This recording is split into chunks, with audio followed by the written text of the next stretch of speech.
There is a game called Dungeons & Dragons that has been very popular for decades all around the world. It is a highly immersive role-playing game that pulls its players deep into the storyline that they chose to follow. The players basically become the characters in the story. Now, the vast majority of D&D players understand that no matter how intense and visceral the game might feel, it is still just that, a game. However, sometimes players forget, like in 1988 in North Carolina. But before we get into that story, if you're a fan of the strange, dark, and mysterious delivered in story format, then you've come to the right podcast because that's all we do, and we upload twice a week, once on Monday and once on Thursday. So, if that's of interest to you, please remove all the zippers from the Amazon Music follow buttons, pants, and jackets. Okay, let's get into today's story.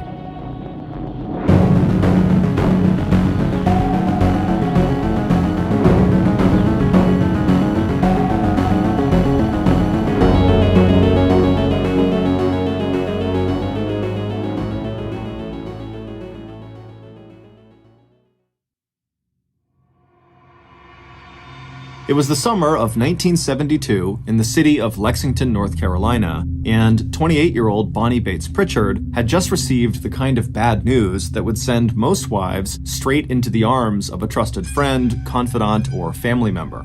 But Bonnie was not like most wives. So when her husband of 5 years suddenly walked out on Bonnie and the couple's 2 young children, Bonnie did what she had done ever since she was a little girl who had grown up on a farm in the town of Welcome, just one town over. Bonnie didn't talk about her feelings. She didn't threaten to make Steve Pritchard sorry for abandoning her and their 3.5-year-old son and 2-year-old daughter. And Bonnie also did not throw up her hands in despair over whether she'd be able to pay the mortgage on the new little ranch house the couple really shouldn't have bought in the first place. In fact, on that hot July day, as her husband headed off into the sunset with his latest girlfriend, Bonnie didn't even notify her parents that she was about to become the first person in the Bates family to get a divorce. Instead, as Bonnie walked back inside the house alone, she hid her hurt as best as she could from her children, Chris and Angela. And when she finally did have a few minutes to herself to really absorb the news that she was now a single mother, Bonnie did her best to be practical rather than self-pitying. Bonnie reminded herself that she had a steady job with an insurance company up in the big city of Winston-Salem, 20 miles away, that it was primarily her income anyway that had been supporting the family since she and Steve, 5 years her junior, had gotten married back in August of 1967. Sitting at the kitchen table, Bonnie spread the household bills out in front of her. With the help of her mom and dad, who lived just 2 miles away, plus the church daycare where her children were already enrolled, Bonnie told herself she would just have to find a way to make their lives work, and to pay every single bill and debt that was stamped with the name Pritchard. It wasn't until Bonnie's father happened to stop by Bonnie's house several days after Steve had walked out on her that Bonnie's emotional armor showed its first and only crack. George Bates, a bricklayer who had helped build the Methodist church in Welcome that Bonnie and the rest of her 5 siblings had attended throughout their childhood and teen years, had knocked on her door and asked if there was anything she needed. And maybe because Bonnie and her father shared the same quiet reserve, after telling her dad that Steve had left her, Bonnie was finally able to break down, and instead of explaining or defending herself, she could just plain cry. Bonnie knew that people were already talking about Steve and his new girlfriend, and about silly Bonnie Bates, who was so desperate for love she had married not a grown man, but a teenager. And Bonnie knew there was a little bit of truth in that gossip. When she had first met 17-year-old Steve Pritchard, most of her friends were already married, while 23-year-old Bonnie had had very little experience with boys or with dating. But while Bonnie's family and her friends saw Steve as a smooth talker who was more interested in flashy cars than he was in working, Bonnie had been completely smitten with his big brown eyes and what she described as the handsomest nose in the whole junior class at West High School in Lexington. But if Bonnie worried that her father might respond to the news of her separation with an "I told you so," she was about to be pleasantly surprised. Because George saw something in his daughter that most men, and even Bonnie herself, just often didn't notice. Behind Bonnie's thick glasses and quiet manner, there was an adventurous and intelligent woman whose long hair now framed facial features that over the last few years had become strong and well-defined. And while Bonnie was as slender and retiring as ever, the breakup of her marriage and the financial responsibility that was already settling squarely onto her shoulders would show an inner strength that would become one of Bonnie's most defining personal characteristics. So even when Steve completely failed to pay court-ordered child support and alimony, Bonnie, who did not want to further disrupt her children's lives by moving, worked extra hours to cover the mortgage and slowly get ahead on the bills. And even though the risk that Bonnie took in marrying Steve Pritchard had ended in divorce and 4 exhausting years of Bonnie slowly dragging herself and her children out of a deep financial hole, the fact was, Bonnie had taken other risks in her life that turned out to be both very smart and also very bold, especially for a divorced single mom in rural North Carolina back in the early 1970s.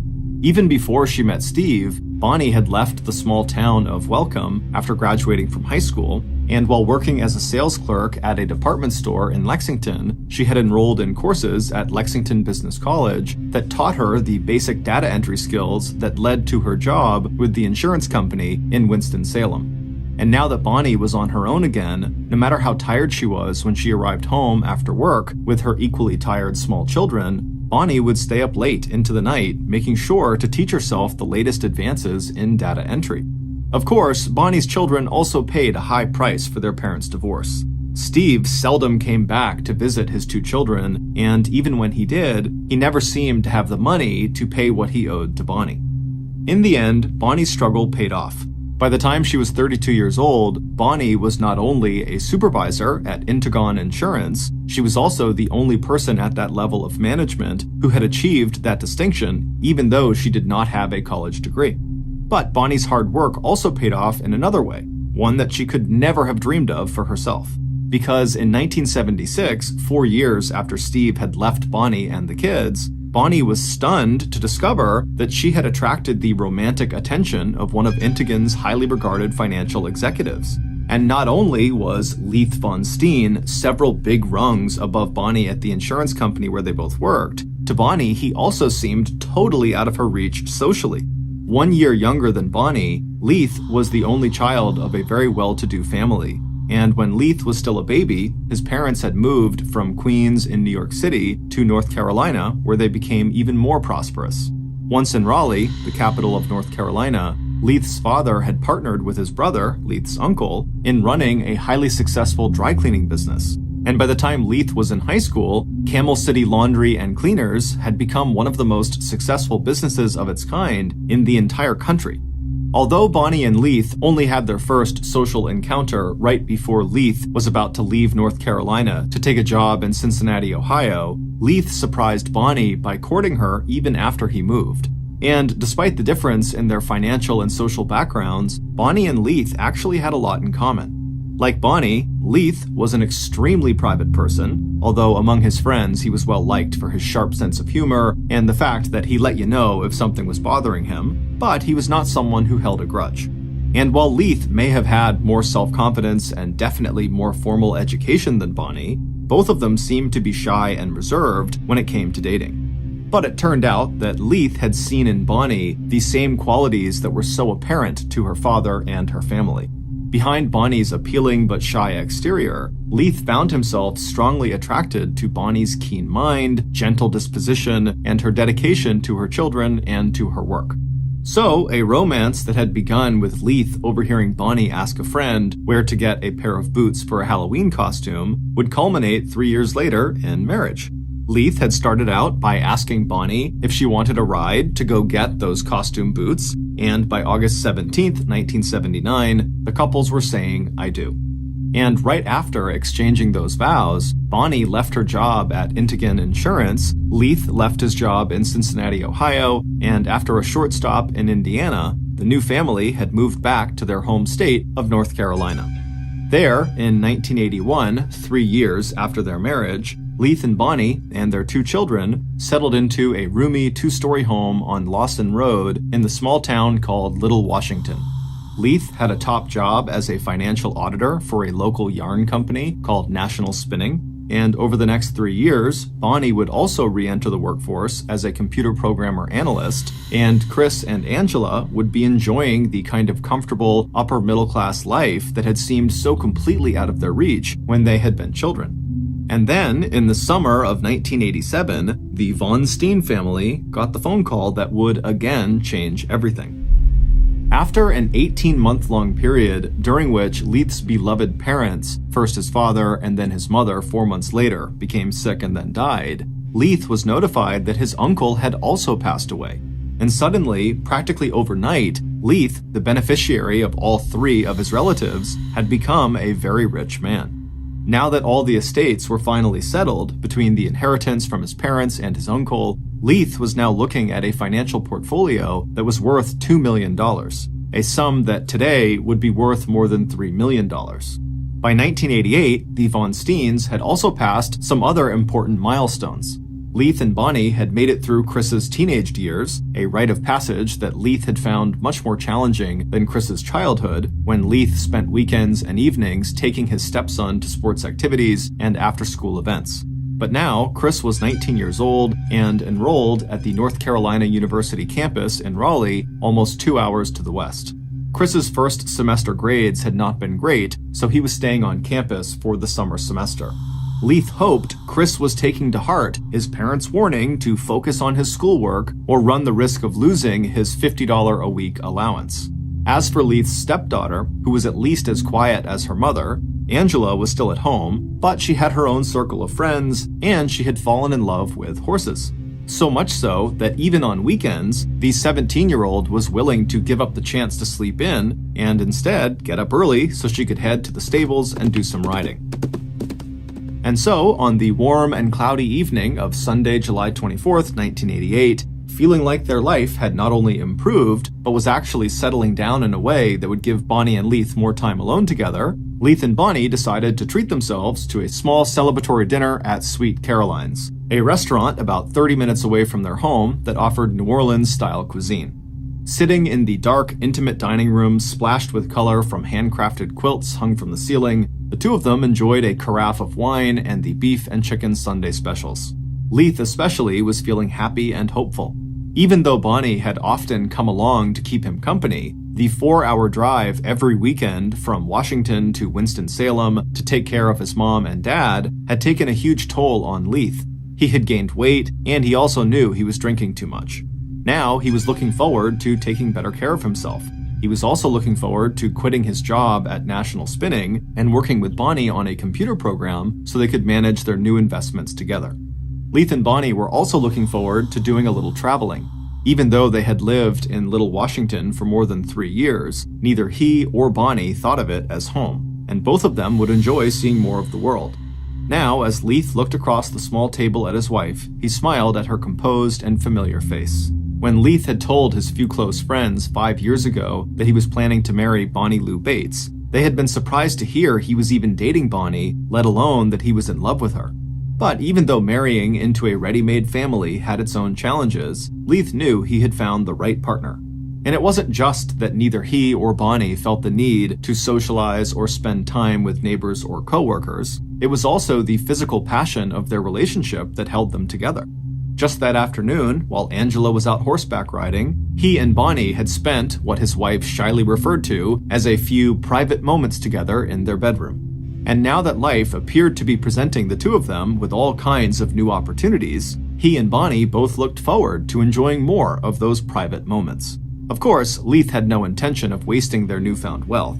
He and Bonnie had already met with an estate lawyer and set up a trust for Bonnie as well as trusts for Angela and Chris that would set any inheritance aside until each child was 35 years old and had already established their own lives and careers.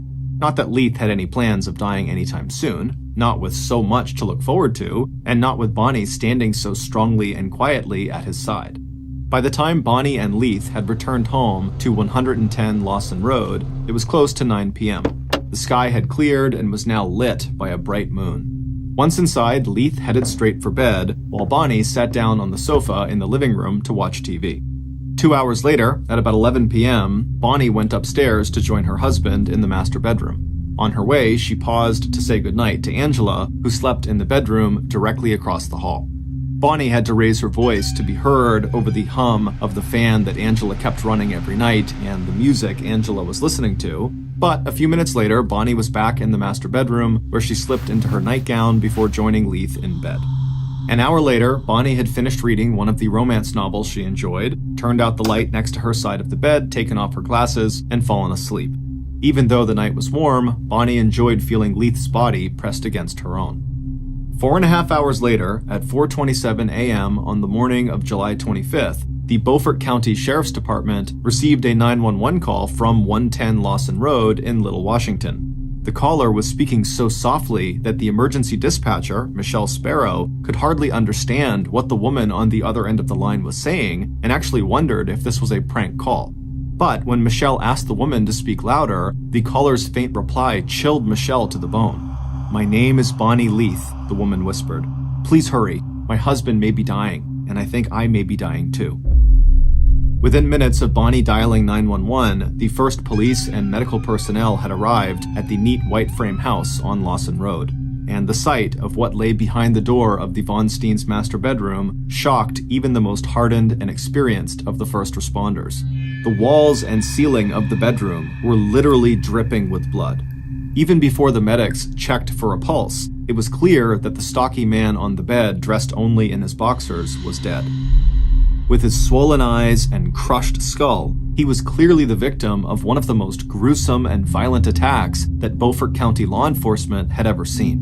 But it was the person lying on the floor next to the bed who commanded the attention of medics and later police, because it was clear that whoever had just killed Leith Von Steen had also intended to kill his wife Bonnie. And from the look of the cuts on Bonnie's face and the 2.5-inch long stab wound in the center of her chest, that attempt had very nearly been successful. By the time Bonnie had been rushed to the hospital, she was already suffering the effects of a collapsed lung and massive blood loss. But even as medics raced to stabilize Bonnie's dangerously low blood pressure, one of the first responding police officers, who had cleared the house of intruders, had opened the door across from the master bedroom and found Bonnie's daughter, Angela, still fast asleep, with a box fan positioned right next to her bed, blowing air directly onto the young woman. When Angela finally heard the officer's voice, she seemed to come fully awake, sitting up abruptly and wanting to know what happened. But what the officer would remember most about Angela was how little emotion she showed, even after walking into her parents' blood-drenched room and talking briefly to her gravely injured mother just before Bonnie was rushed to the hospital.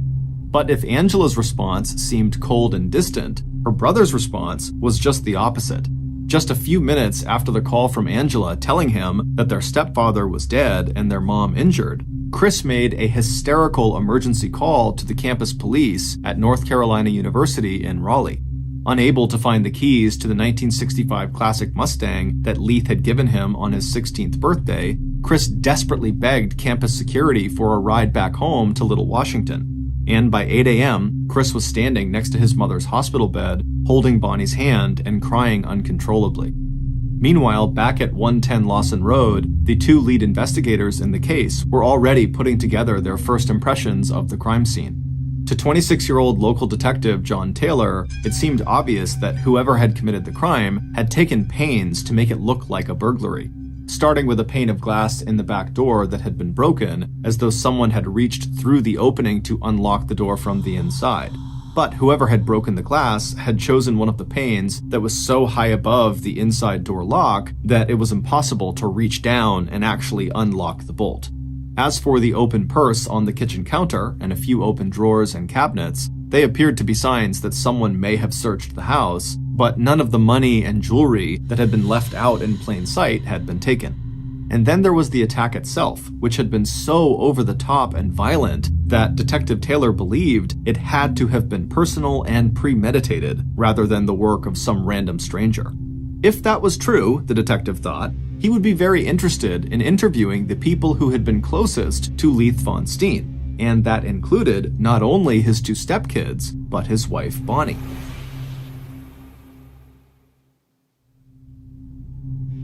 Detective Taylor's observations about the crime scene being staged to look like a burglary were confirmed when he was joined at about 9 a.m. that same morning by an agent from the North Carolina State Bureau of Investigation. Together, State Agent Lewis Young and Detective Taylor began overseeing the collection and photographing of possible evidence. They also ordered local law enforcement to process the crime scene and dust for fingerprints, as well as interview neighbors and search for a possible murder weapon. Local officers were also sent to National Spinning Company, where Leith worked in the finance department, to follow up on the possibility that the murder had been in response to Leith uncovering some kind of fraud or firing a disgruntled employee. But by 11 p.m. that night, it was clear to law enforcement that they were not likely to find any quick answers in the Von Steen murder case. Because, so far, the initial interviews they had conducted that day with neighbors and with family members, always prime suspects in a homicide, had created more confusion than clarity. It turned out that aside from coworkers, very few people in the neighborhood and in the town of Little Washington really knew the Von Steens. Instead, the couple had been viewed as standoffish, and the community's first glimpse into the Von Steens' private lives had only increased the public perception that the family was odd or somehow peculiar. There was the discovery by police that morning that the Von Steen residence was home to 13 cats and 1 pet rooster, all part of a menagerie that Bonnie had collected as a result of her work with the Beaufort County Humane Society, the one organization in which she had been very active. And then there was the reaction, or rather the lack of reaction, on the part of the Von Steen children to the attack on their parents. After Chris's outpouring of grief that morning at his mother's side in the hospital, he seemed more agitated and edgy than heartbroken. As for Angela, neighbors whispered that not only did she seem totally emotionless, she didn't even seem curious about what had just happened in the bedroom right across from her own. But one thing the neighbors did agree on was that the Leith family may have recently come into a lot of money, but that didn't mean they didn't have problems. According to neighbors, Leith in particular was very upset over Chris's failing grades at North Carolina State University. There were other rumors too. Maybe Bonnie had killed her husband in order to inherit his newfound wealth, and then she had turned the knife on herself to deflect police suspicion. Or maybe it was Angela, who rarely visited her mother in the hospital. Or maybe it was Chris, whose life at university was clouded with reports of drinking and drug abuse. Or maybe it was all three of them, Bonnie and her 2 kids who now had all the money in the world. But the Von Steens themselves totally rejected these reports as completely inaccurate. And as police soon found out, as far as motive and alibi went, immediate family members were all in the clear. Not only could multiple witnesses confirm that Chris was 2 hours away in Raleigh when his parents were attacked, he told investigators that any friction between him and his stepdad had been totally minor. And when police turned their attention to Angela, her story lined up with what her brother had told them. She and her brother didn't always see eye to eye with their parents, but that didn't mean the kids wanted to kill their mom and dad. As for the night of Leith's murder, Angela had nothing to add to what police already knew. Between the whirring of the fan right next to her bed and the fact that she was a heavy sleeper, she had heard nothing and had slept through the entire attack. As for Bonnie, police went to speak with her just hours after the attack on Monday afternoon in the hospital. She would survive her injuries, but the 3 messy gashes on her forehead would eventually require several rounds of plastic surgery. And her doctors dismissed the idea that her injuries, which were serious enough that she would not be allowed to leave the hospital for another 7 days, could have been self-inflicted. But despite Bonnie's best efforts to tell police what happened on the night Leith was killed, all she could offer were a series of disjointed memories. She'd been awakened by screams from her husband, who had seemed to be leaning over and trying to protect her from something or someone, and the only image Bonnie had of their attacker was that she thought it was a man with bulky shoulders who had been swinging a club of some kind. As for the exact time of the attack, it must have happened after midnight when Bonnie had fallen asleep. But she also believed that she had lost consciousness at some point after the attack, and it was only when she came to later that she made the 911 call to Beaufort County Dispatch at 4:27 a.m. As for problems within the Von Steen family, Bonnie just shook her head. Leith had really been the only father her kids had ever known, and he had been a very good dad. Yes, Bonnie told police, of course there had been arguments, but even the very worst of those between Leith and Chris had never resulted in any physical violence. And even though Bonnie was pleasant and cooperative with investigators throughout the interview, it was also clear that she was frustrated that police seemed to be focusing their suspicions on her and her children. Because to Bonnie, that just didn't make any sense. Someone had obviously intended to kill her, as well as Leith, and now that the murderer had failed, what if they came back and tried again? And even worse, what if this person also tried to hurt her kids? So even as Bonnie told police that she understood that they had to rule out family members from their suspect list, what she really wanted to know was what other leads police were pursuing in their hunt for her husband's killer. And it wasn't until the evening of the next day, Tuesday, July 26th, almost 48 hours after Leith had likely been killed, that local police had an answer to Bonnie's question. It would turn out that just minutes after Bonnie's 911 call in the early morning hours of Monday, July 25th, Washington police had also received another call reporting suspicious and possible criminal activity in that same area. While driving his pickup truck along Grimesland Bridge Road, just a mile west of the Beaufort County line, a tobacco and hog farmer named Noel Lee had been surprised to see a fire burning out in the middle of nowhere, maybe 8 feet off the side of the deserted stretch of road he was traveling. As a former volunteer fireman, what caught Noel's attention was the fact that the flames, which burned so brightly and shot straight up into the air, had to have been fueled with some kind of accelerant. After making sure that the fire had no chance of spreading in the wet, swampy surroundings, Noel put in a call to the Little Washington Police Department. Maybe it was nothing, the farmer reported, but he knew it had to have been arson, meaning someone had set this fire on purpose. In the uproar over Leith's murder, Noel's report did not make it onto Detective Taylor's desk until almost 2 days later. But by 11:30 p.m. on Tuesday night, the investigator and several officers were out on Grimesland Bridge Road examining the site of the fire. And that's when investigators got their first important break in the Von Steen murder case. Poking through the charred remains of the fire, Detective Young found a partially melted hunting knife with a 6-inch long blade. The fire may have destroyed any fingerprints or traces of blood, but the medical examiner would later confirm what police already knew. They had just found their murder weapon. And that wasn't all. In addition to several pieces of burned clothing and a sneaker, police also discovered a singed but still readable hand-drawn map of Smallwood, the exact neighborhood where the Von Steen family lived. And right there on a road clearly labeled Lawson was an X next to the house numbered 110. Police now had several new and critical pieces of information. Assuming the fire had been deliberately set by Leith's murderer in an effort to dispose of any evidence related to the crime, the map police found confirmed that attack on the Von Steens was definitely not a random burglary. And since the murderer had apparently needed detailed directions to find the Von Steens' house, the murderer probably wasn't from Little Washington. But even using the clues they had uncovered in that fire, it would still take police another 11 months to track down the person who had murdered Leith Von Steen. And during that time, the physical and mental health of the Von Steen family deteriorated. After getting discharged from the hospital on August 1st, 8 days after her husband's murder, Bonnie moved herself and her children first to a Holiday Inn in Little Washington, then to her parents' house in Welcome, and finally up to Winston-Salem into the cramped, dark house that had once belonged to Leith's parents and that now belonged to Bonnie. Meanwhile, Bonnie continued to suffer adverse effects from her injuries, and Chris dropped out of North Carolina State University. Angela's attempts to move on with her life also failed when she enrolled and then withdrew from a small college in southwestern Virginia.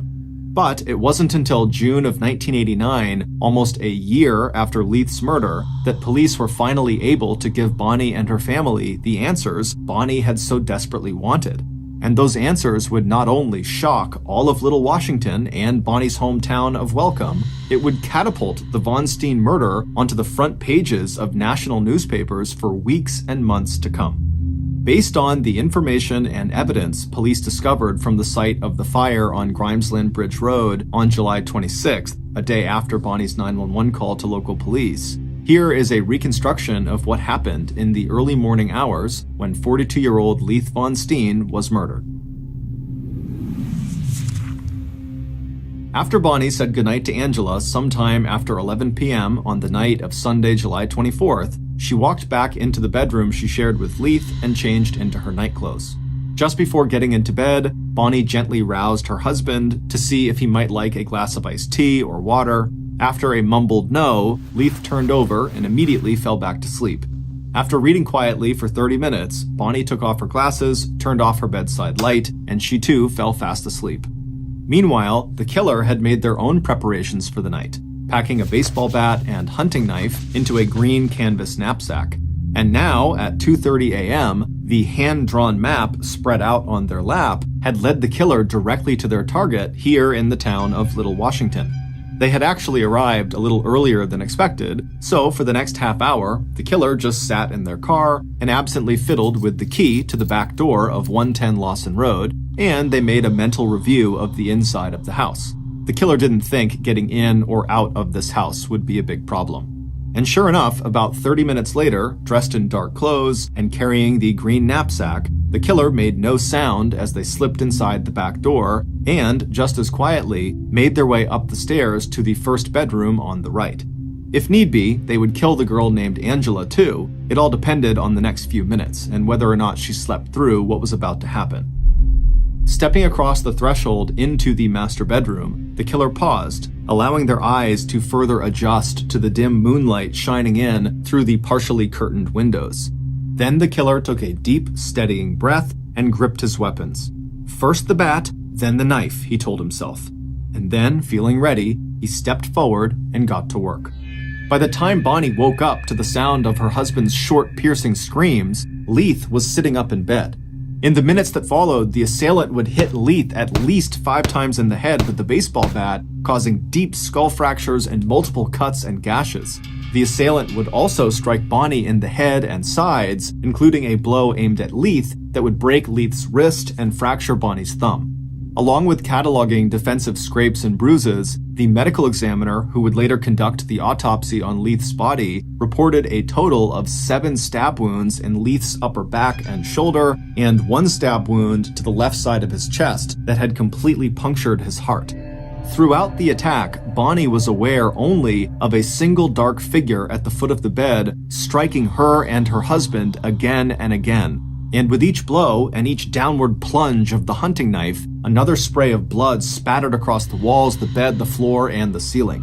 At least twice during the attack, Bonnie lost consciousness, and the last image she had of the attacker was when she woke up on the floor next to the bed and the assailant was standing at her feet. Then the figure disappeared and Bonnie heard a whooshing noise and the soft click of a bedroom door closing before she once again drifted into unconsciousness. What the murderer did not know was that Bonnie was not dead. The knife strike into the very center of Bonnie's chest had glanced off bone and cut not onto the heart, but into the chest wall, causing her lung to collapse and her chest cavity to fill with blood, but leaving her heart intact. When Bonnie woke again just before 4:30 a.m., she reached up, thinking she needed to get back on top of the bed.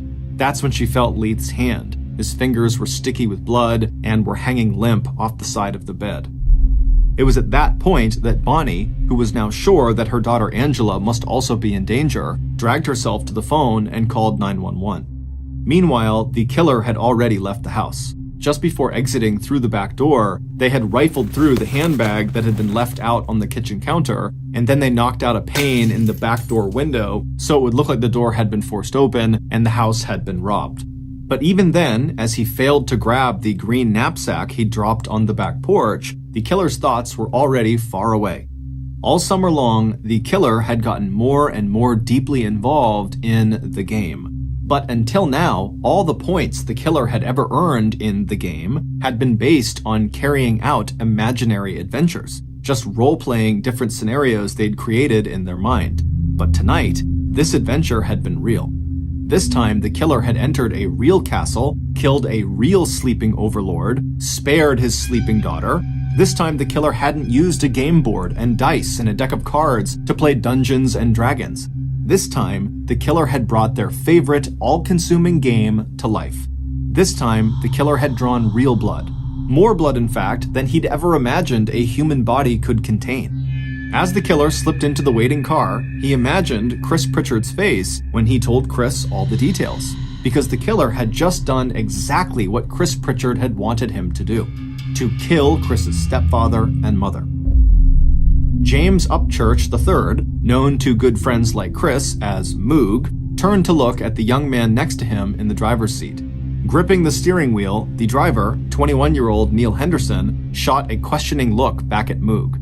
Neil had recently dropped out of North Carolina State University in Raleigh, but Moog and Chris had invited him to join them in their conspiracy to kill Chris's parents, promising Neil a payment of anywhere between $2,000 and $20,000. In a moment, Neil had his answer.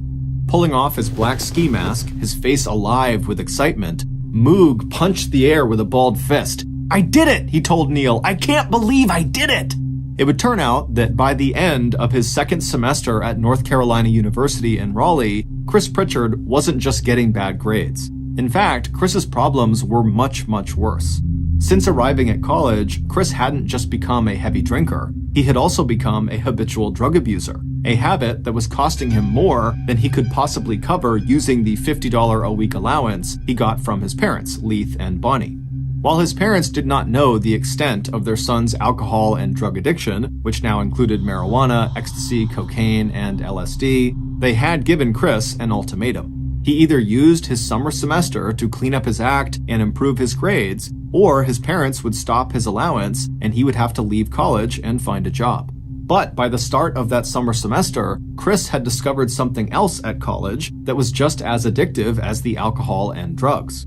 Along with two other boys on campus, Chris had become obsessed with the complicated and immersive role-playing game called Dungeons and Dragons, which Chris had first started playing back when he was 12 years old and living at home.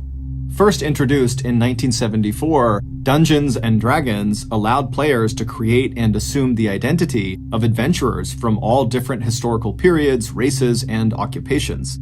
Each game had a dungeon master who would act both as a referee and storyteller. And by completing various adventures and challenges, each player could earn so-called experience points that would allow them to move to higher and higher levels within the game.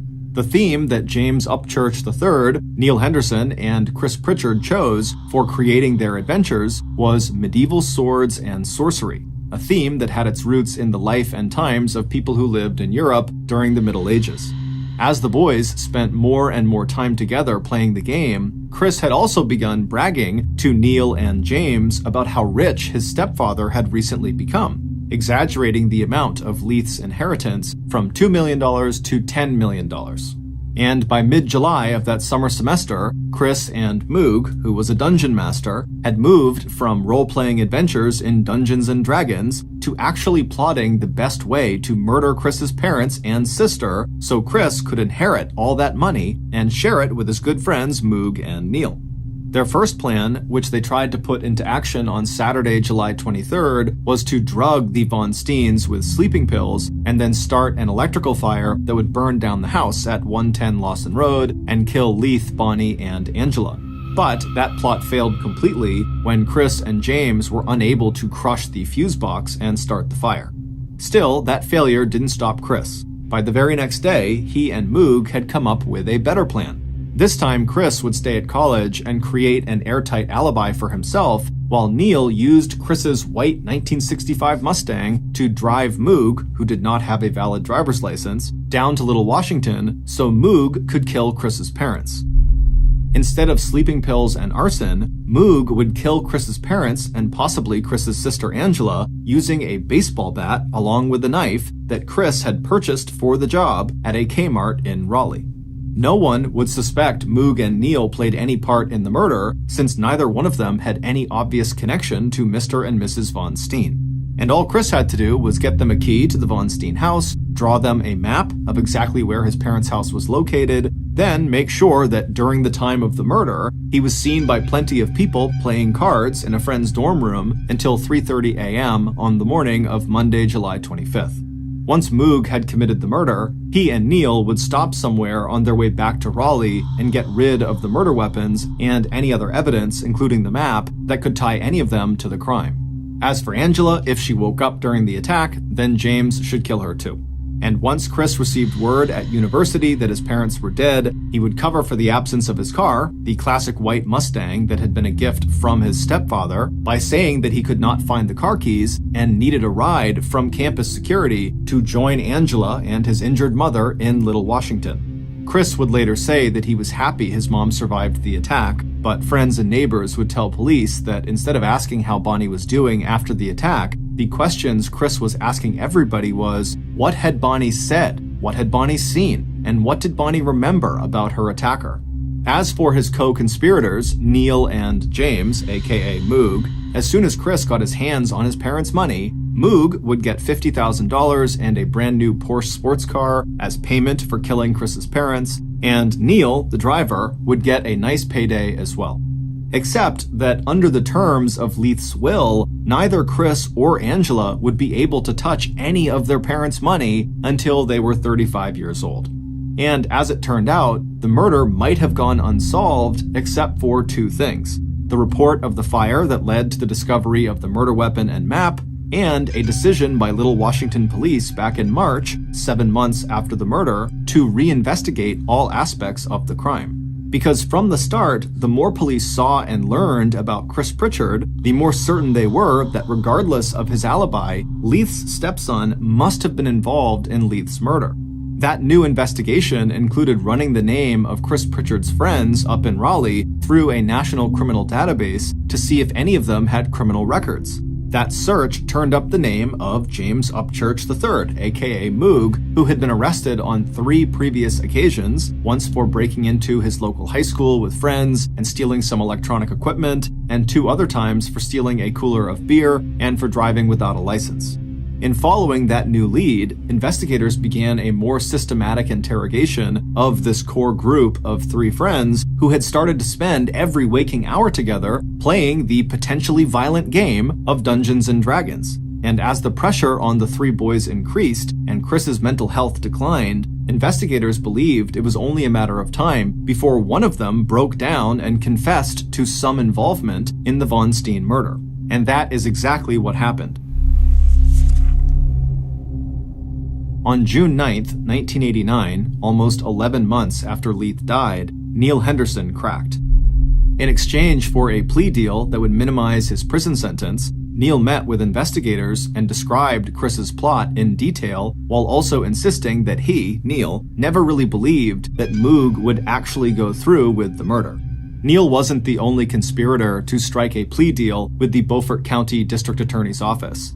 In exchange for testifying against James Upchurch III, aka Moog, Chris Pritchard, who admitted it was his idea to kill his parents and possibly his sister, also agreed to plead guilty to aiding and abetting murder.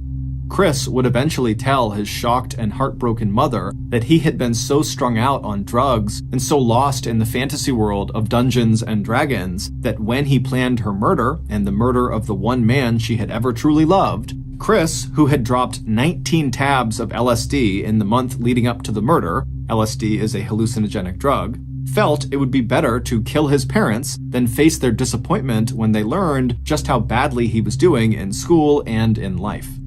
On January 24, 1990, 1.5 years after Leith's murder, 22-year-old James Moog Upchurch was convicted of first-degree murder and sentenced to death in the gas chamber.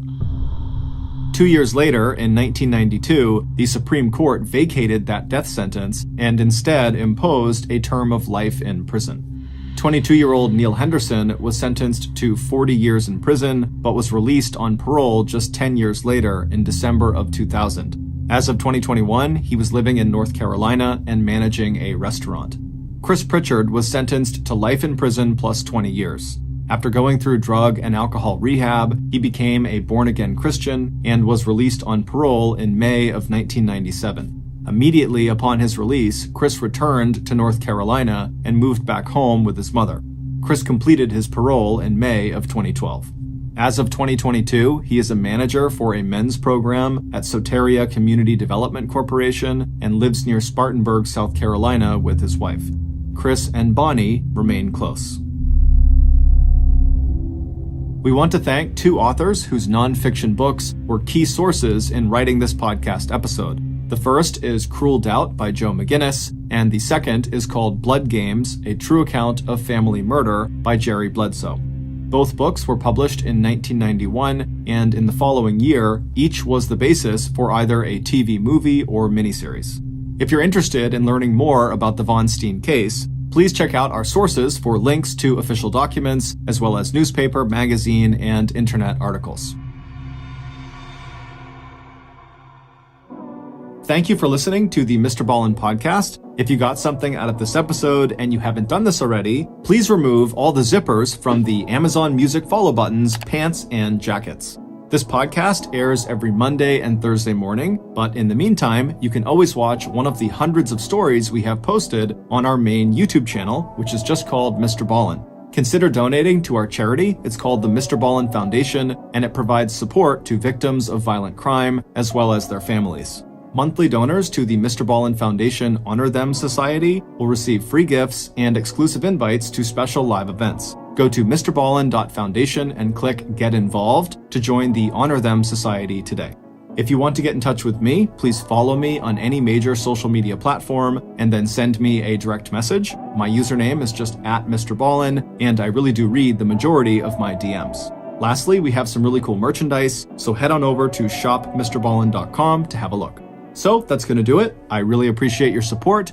Until next time, see ya.